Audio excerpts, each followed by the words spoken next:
కానీ సిరాజ్ కోటాలో 2 ఓవర్స్ మాత్రమే యూజ్ చేసుకున్నారు. నిన్న పంజాబ్ వర్సెస్ జీటీ మ్యాచ్ నుంచి టేక్అవుట్స్ ఏంటి, పిచ్ పర్ఫార్మెన్స్ ఏంటి, ఏ ప్లేయర్ ఎలా ఉన్నారు, అండ్ ఈరోజు match preview LSG versus DC ఎలా ఉండబోతుంది, ఇవన్నీ తెలుసుకునే ప్రయత్నం చేద్దాం. Hi friends, welcome back to Vishal vlogs. ఇప్పటిదాకా జరిగిన 4 మ్యాచెస్లలో హోమ్ గ్రౌండే టాస్ గెలిచింది. కోఇన్సిడెన్స్? సో నిన్న కూడా సేమ్ పంజాబే టాస్ గెలిచింది. GT got a good start from their openers. Jansen breaking the partnership in the 4th over. Sai Sudarshan got out. He tries to play a lofted shot over the covers and he caught at covers. అక్కడ నుంచి Jos Buttler and Shubman Gill partnership తీసుకున్నారు. They are going like 8 runs per over. అండ్ 9th or 10th ఓవర్లో Chahal partnership break చేశాడు. Next వచ్చిన Phillips కూడా అంత show up ఏం అవ్వలేదు. వైశాఖ్ డిస్మిస్ చేశాడు. జావియర్ బట్లర్ క్యాచ్ తీసుకున్నాడు, బౌండరీ దగ్గర ఎగిరి క్యాచ్ పట్టుకున్నాడు. అంత సూపర్ క్యాచ్ వల్ల బట్లర్ డిస్మిస్ అయ్యాడు. A slower bouncer wide off dismissed Sundar by Vaishakh.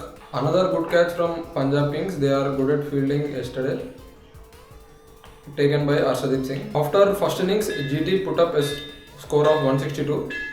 It's like 8 runs per over required run rate for Punjab. Second innings Punjab batting వచ్చింది. సెకండ్ ఓవర్లోనే రబాడా ప్రియాన్ చారాని అవుట్ చేశాడు. ప్రెజర్ పెరుగుతుంది అన్న టైంలో రబాడాకి 2 సిక్స్లు కొట్టాడు ప్రభ్సిమన్ సింగ్. అక్కడి నుంచి స్టార్ట్ అయింది. ప్రభ్సిమన్ సింగ్, కూపర్ కాన్లే, శ్రేయస్ అయ్యర్ ఎక్కడా తగ్గలేదు. మెయిన్గా Cooper కాన్లే.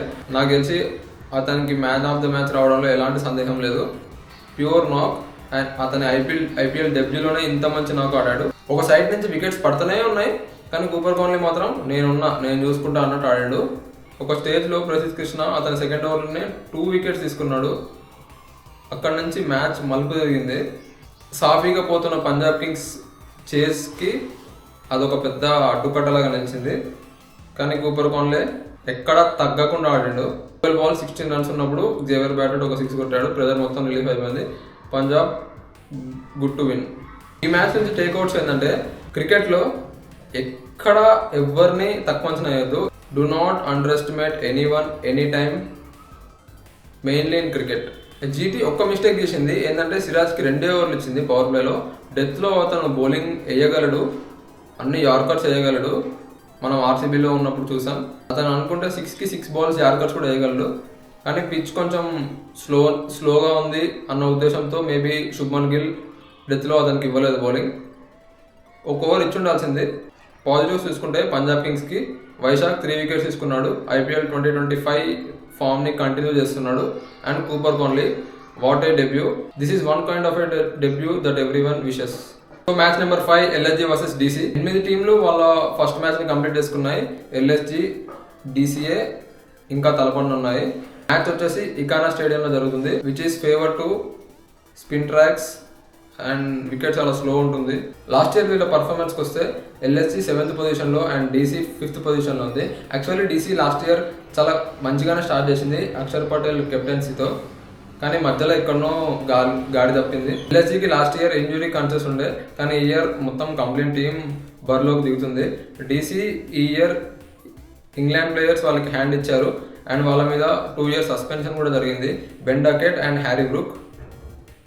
They said they want to focus on their county cricket and England cricket. వీళ్ళకి మనీ వస్తుందా అంటే రాదు, ఎందుకంటే వాలంటరీగా వాళ్ళు వెళ్ళిపోయారు కాబట్టి. పంత్ నుంచి చాలా బ్యాడ్ ఫామ్ చూసాం. అతను కొట్టిన సీజన్స్లో లాస్ట్ ఇయర్ తక్కువ రన్స్ కొట్టాడు, 269 runs మాత్రమే. అతను సెంచరీ కొట్టగానే బ్యాక్ ఫ్లిప్స్ చూసాం. ఈ ఇయర్ కూడా అతను చాలా సెంచరీస్ కొట్టాలి. అలాంటి బ్యాక్ ఫ్లిప్స్ చాలా చేయాలని కోరుకుంటున్నాము. ఎందుకంటే he is the most expensive player in the IPL history, 27 crores. So అంత బిడ్ చేసినప్పుడు everyone obviously is going to expect something from Pant with his captaincy or batting. Lucknow Super Giants has strong Indian bowling lineup. Shami, Mohsin Khan, Avesh Khan, Mayank Yadav the quickest bowler. He bowls around 150 easily. బ్యాటింగ్లో మొత్తం foreign ప్లేయర్స్తో నింపేసింది LSG. Openers Markram, హురెన్. మాట్లాడదాం వీళ్ళ playing 11 గురించి కూడా. డీసీలో చూసుకుంటే డీసీ చాలా బ్యాలెన్స్గా కనిపిస్తుంది.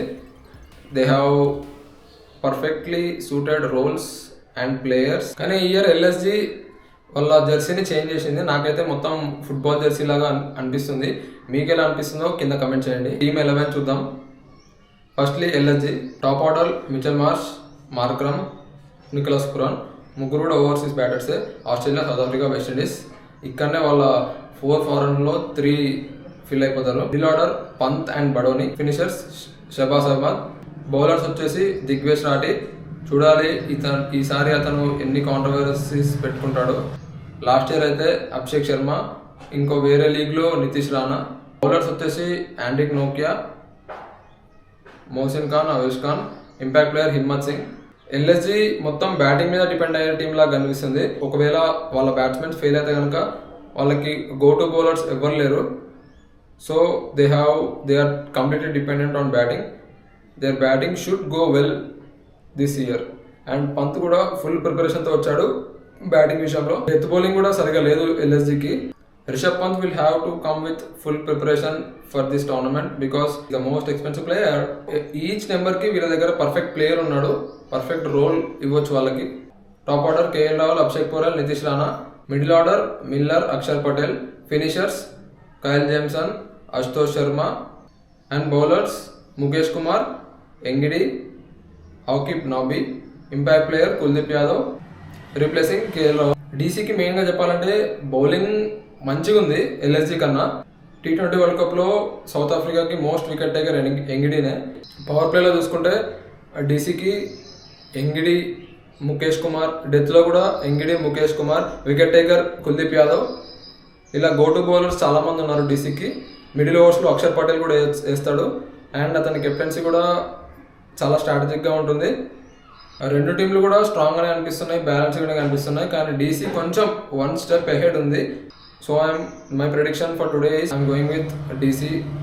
So that's it for the today's match preview, LSG versus DC. We'll meet after the match. Until then, keep subscribing, keep supporting, and నేను ప్రతిరోజు మ్యాచ్ ప్రివ్యూ ఒకటి చేస్తాను. So keep supporting. Your likes will push me to do more videos further.